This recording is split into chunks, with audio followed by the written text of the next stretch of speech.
পদ্ম বীজের পায়েস বানানোর জন্য পদ্ম বীজগুলো খুব ভালোভাবে ছাড়িয়ে পরিষ্কার করে নিয়েছি। আর কেমনভাবে ছাড়ানো হয় এটা আমি অলরেডি আমার চ্যানেলে একটা শর্ট ভিডিওর মাধ্যমে তোমাদেরকে দেখিয়েছি বন্ধুরা। তো আজকে এটা রিকোয়েস্টেড ভিডিও, তো অনেকে রিকোয়েস্ট করেছে যে এটার ফুল রেসিপি দেখাতে। তো চলো দেখো। গ্যাস জেলে কড়াই বসিয়ে দিয়ে 1 চামচ মতো গাওয়া ঘি দিয়ে দিলাম। দিয়ে দিচ্ছি পদ্ম বীজগুলো। আর আজকে আমার চ্যানেলে নতুন তারা আমার শর্ট ভিডিওটা একটু দেখে নিও বন্ধুরা, আমার চ্যানেলে গিয়ে পরে যে কেমনভাবে এই বীজগুলো আমি পরিষ্কার করেছি। তো এই ভিডিওর মধ্যে যদি দেখাতাম তাহলে ভিডিওটা অনেক লেন্দি হয়ে যেত বলে আর দেখালাম না। ভিডিও লিঙ্কটা আমি ডেসক্রিপশন বক্সে দিয়ে দেবো, তোমরা একটু দেখে নিও। তো এই বীজগুলো ঘিয়ের মধ্যে খুব ভালোভাবে একটু ভেজে নেব। এই যে জলটা ছিল, জলটা যতক্ষণ না শুকনো হয়ে আসছে। 4 চামচ দুধের মধ্যে কয়েকটা জাফরান ভিজিয়ে রেখে দিলাম।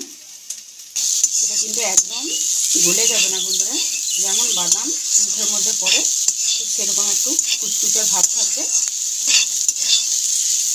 খুব ভালোভাবে এটাকে একটু ভিজিয়ে ভেজে নিতে হবে। এই জাস্ট 1 চিমটের মতো লবণ আমি দিয়ে দিলাম।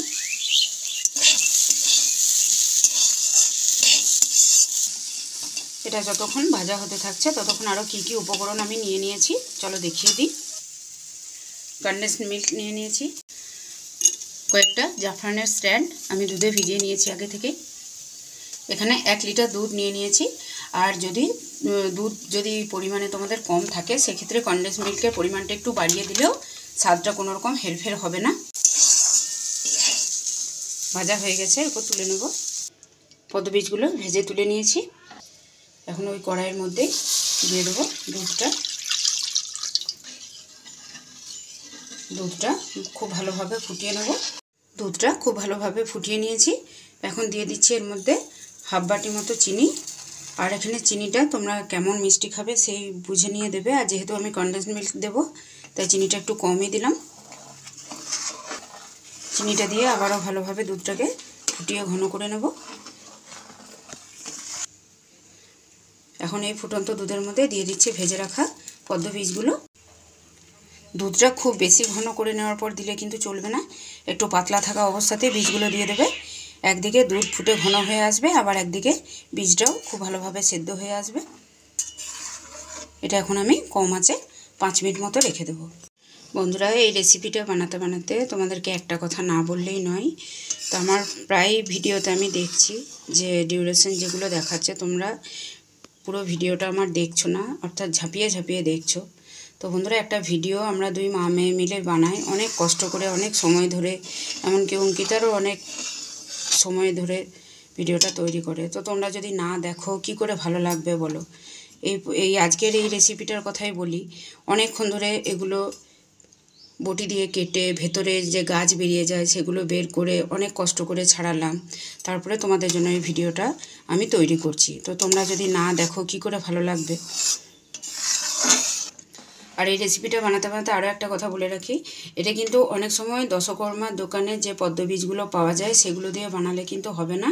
পুকুরের যে টাটকা সবুজ অংশগুলো সেইগুলো দিয়েই কিন্তু বানাতে হবে, তা না হলে কিন্তু অরিজিনাল স্বাদটা পাওয়া যাবে না।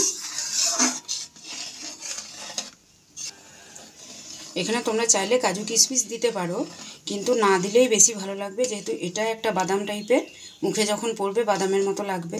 তো আলাদা করে আর কোনো রকম কাজু কিশমিশের ব্যবহারের কোনো দরকার নেই।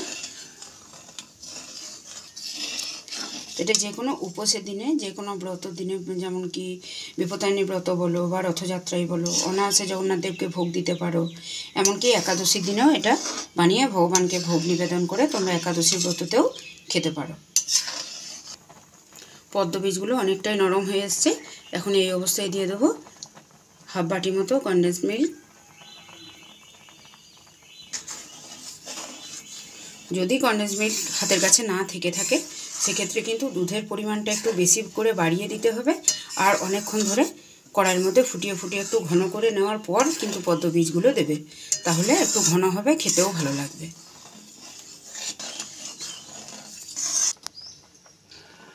এখন দিয়ে দিচ্ছি দুধে ভেজানো জাফরানটা, আর একটুখানি ফুটিয়ে নিয়ে নামিয়ে নেব। পদ্ম বীজের পায়েস একদম রেডি। আমি ফ্লেমটা অফ করে দিয়েছি। এরপর ঠান্ডা করে নিয়ে আমি সার্ভ করে দেখাচ্ছি। পদ্ম বীজের পায়েস একদম তৈরি হয়ে গেছে। আমি সার্ভ করে নিয়ে ফিরে এসেছি। বন্ধুরা, এটা দুর্দান্ত স্বাদের হয় খেতে। তো অবশ্যই একবার বাড়িতে বানিয়ে ট্রাই করে আমাকে কমেন্ট করে জানিও যে কেমন লাগলো। তো আজকে এই পর্যন্তই। ফিরে আসছি আবার অন্য কোনো দিন অন্য কোনো জিভে জল আনা রেসিপি নিয়ে। ততক্ষণের জন্য সবাই সুস্থ থেকো, ভালো থেকো, টাটা।